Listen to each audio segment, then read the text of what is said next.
नमस्कार, मैं हुमाही सिंह और आप देख रहे हैं नेक्स्ट 9 न्यूज। बीते लोकसभा चुनाव में कुछ ऐसी पार्टियां रही जिनको बड़ा झटका लगा, जिसमें भारतीय जनता पार्टी और मायावती की पार्टी आती है। ऐसे में अब माना फिर से जा रहा है कि भारतीय जनता पार्टी को इस बार के उपचुनाव में भी बड़ा झटका लग सकता है। अखिलेश यादव की जिस तरीके से रणनीति बनते हुए नजर आ रही है, लोगों को लगातार साधने का प्रयास कर रहे हैं और उसी कहीं ना कहीं पक्ष चिन्हों पर चलते हुए नजर आ रहे हैं। चंद्रशेखर आजाद भी अब उन सभी छोटे छोटे नेताओं को साधने का प्रयास कर रहे हैं जो भारतीय जनता पार्टी और अखिलेश यादव और मायावती के द्वारा सताए गए हैं। जिसमें एक नाम अगर ले लिया जाए तो उसमें कोई गुरेज नहीं होगा, जिसमें नाम आता है सबसे पहले अपर्णा यादव का। अपर्णा यादव भारतीय जनता पार्टी में 2022 से कहीं ना कहीं शामिल हुई थी, लेकिन उनको आज तक कोई जिम्मेदारी नहीं मिली। माना ही जा रहा है कि अगर इस बार अपर्णा यादव को कोई जिम्मेदारी नहीं मिलेगी तो वो अपनी पार्टी बदलते हुए नजर आएंगी। हालांकि ये भी अटकलें लगाई जा रही थी कि करहल की सीट जब खाली हुई थी तो अखिलेश यादव उस सीट पर उनको बड़ा मौका दे सकते हैं,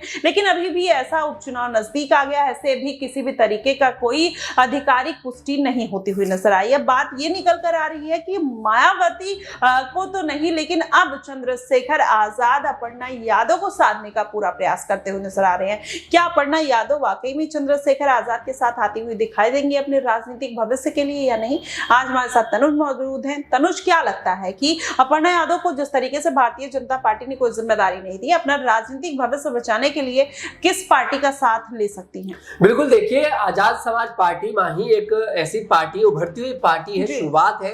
अभी तो देखिए कुछ पार्टियां रही हैं शुरुआत से। बीएसपी पार्टी जब अपनी शुरुआत करी थी उसे भी कोई नहीं जानता था, लेकिन अब जिस तरह से बीएसपी पार्टी खत्म होती नजर आ रही है और आजाद समाज पार्टी का उठने का एक यही कारण है कि बीएसपी पार्टी का वर्चस्व खत्म हो गया। दलितों की एक पार्टी ऐसी थी जिसको वोट मिला करते थे, उस पार्टी को वोट नहीं मिल रहा। ऐसे में आजाद समाज पार्टी कहीं ना कहीं बीएसपी पार्टी से कंपेयर करे जाने लगी। ऐसे में आजाद समाज पार्टी में अगर अपर्णा यादव एंट्री कर लेती है तो मुझे लगता है कि बहुत बड़ी पहचान अपनी बना सकती हैं, क्योंकि उनका अगर पॉलिटिकल बैकग्राउंड देखा जाए, पूरा समाजवादी परिवार की देखिए छोटी बहू है।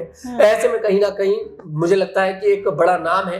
भारतीय जनता पार्टी की नेता रही, भले आपने जिक्र करा शुरुआत में एक बार मौका नहीं दिया गया। ऐसे अगर आजाद समाज पार्टी में जाती है तो जरूर चंद्रशेखर आजाद बड़ी जिम्मेदारी उनको देते नजर आएंगे। जी बिल्कुल। अब ऐसे में देखना दिलचस्प होगा कि क्या वाकई में अखिलेश यादव को जिम्मेदारी दे सकते हैं या चंद्रशेखर आजाद उनको कोई बड़ा मौका देते हुए नजर आएंगे। लेकिन अगर देखा जाए तो अगर करहल और बिजनौर सीट पर भारतीय जनता पार्टी अपर्णा यादव को राजनीतिक तौर पर इस्तेमाल करती तो जाहिर तौर पर इसका जो फायदा भारतीय जनता पार्टी को मिलता और वहीं अखिलेश यादव को खासा नुकसान देखने को मिल सकता था, क्योंकि उनकी पार्टी का जनाधार कम होता अपर्णा यादव की वजह से। लेकिन अगर ऐसा कुछ होता हुआ नहीं नजर आ रहा, आप कयास यही लगा रहे हैं कि अब अपर्णा यादव आजाद का रुख कर सकती हैं, क्योंकि उनको अपने राजनीतिक भविष्य की चिंता सताने लगी है। फिलहाल आपको क्या कुछ लगता है, आप हमें कमेंट बॉक्स में जरूर बताइएगा। फिलहाल के लिए बस इतना ही। देश और दुनिया की तमाम खबरों के लिए हमारे साथ बने रहिएगा नेक्स्ट 9 न्यूज पर।